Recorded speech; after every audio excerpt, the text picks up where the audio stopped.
Hello, welcome to Generic News. Today, gotta look at it. It's May 1944. We have finally achieved victory in Europe. Although the war have been not so win in the East yet, we just win the war in Europe, and that's a major milestone. Now to celebrate this, we have a recap of the war. For now, it's a timeline, but we may do a next episode someday. Now to recap all this, the war is break down into many points. We are now covering the early or before the war period.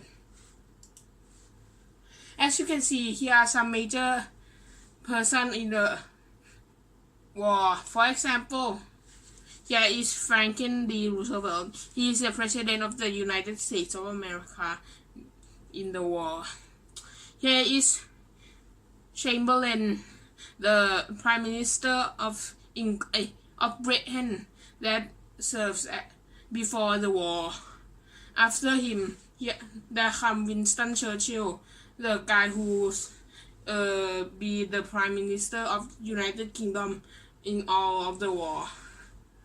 After this, we have this guy who's the Prime Minister of France, but I cannot pronounce his name, so I did not want to disrespect him.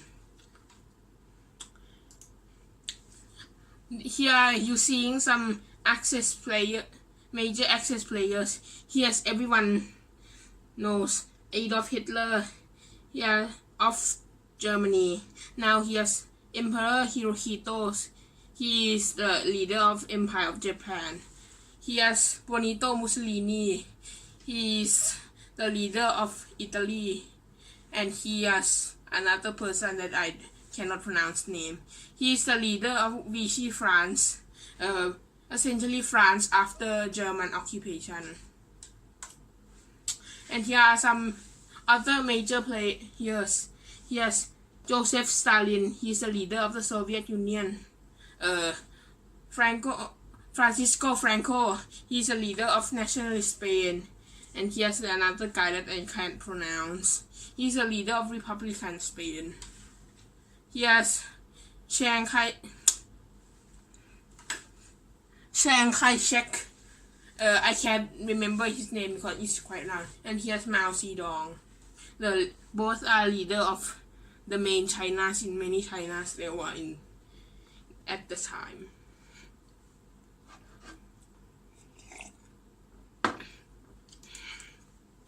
Now we will go over the timeline. We will start at 1936. The world tensions start rising because Germany bring many military stuff into Rhineland, as highlighted in white-green. Here's Germany as a whole. You can see that Germany is quite smaller after the First World War, and they were really punished in the Treaty of Versailles. By remilitarizing the Rhineland, they have broken the treaties, but the Allies did nothing. Now this is when the Spanish Civil War starts. As you can see here, in gray is nationalist Spain, and in red is Republican Spain. We will see the aftermath of the Civil War in later. Now it's in 1937.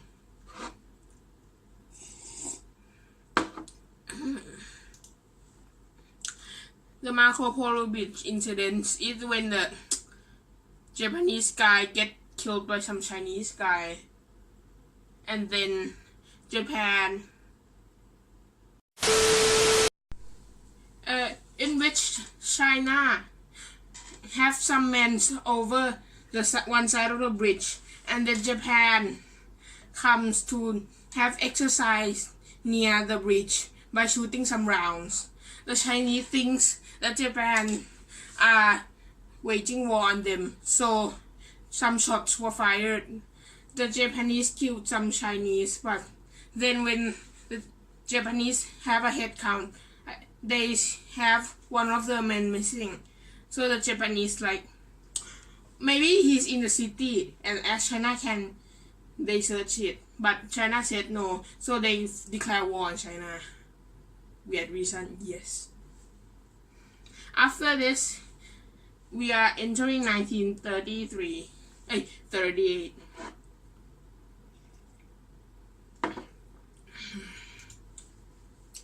Now the Germans have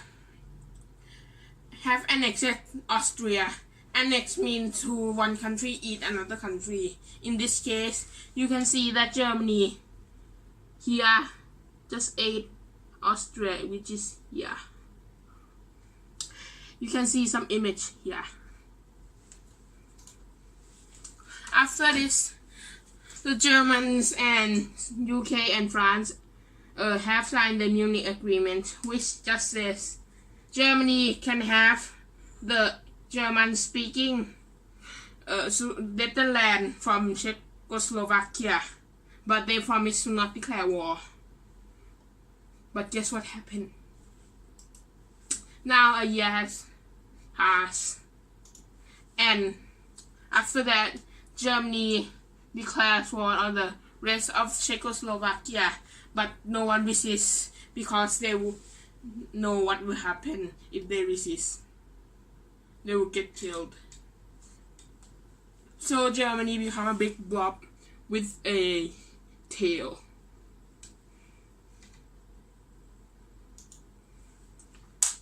Now after this, the Spanish Civil War ends, and the victor side were naturally Spain, which is led by Francisco Franco.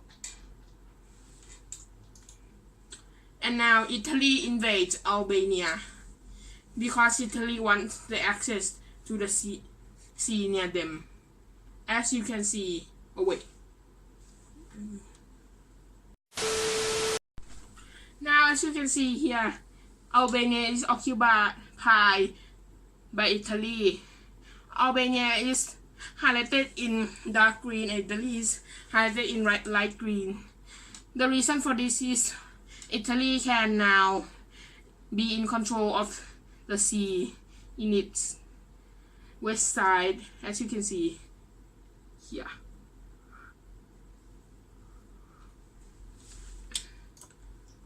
After this, the Soviet Union proposes alliance with France and UK, but they decline. So when the Germans send him a non-aggression pact, that means they will not declare war on each other. The Soviet accept.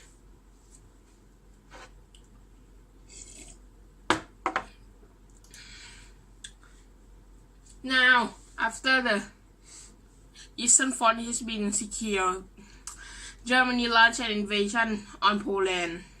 Before the invasion, Germany sent a letter to Poland saying, "Hey, I want this part of Poland." As you can see here, this is Poland. They want the part that connects here to here. It's called Danzig, but the Poland didn't. I think the Poland haven't responded.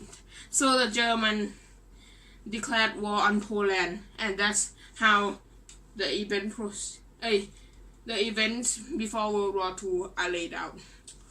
When the war starts, Chamberlain gave the position of Prime Minister to Winston Churchill because he did not do his promise. He says peace in our time, but there are no peace, so he resigned. And these are the events before World War II. After this, we will done another episode, but now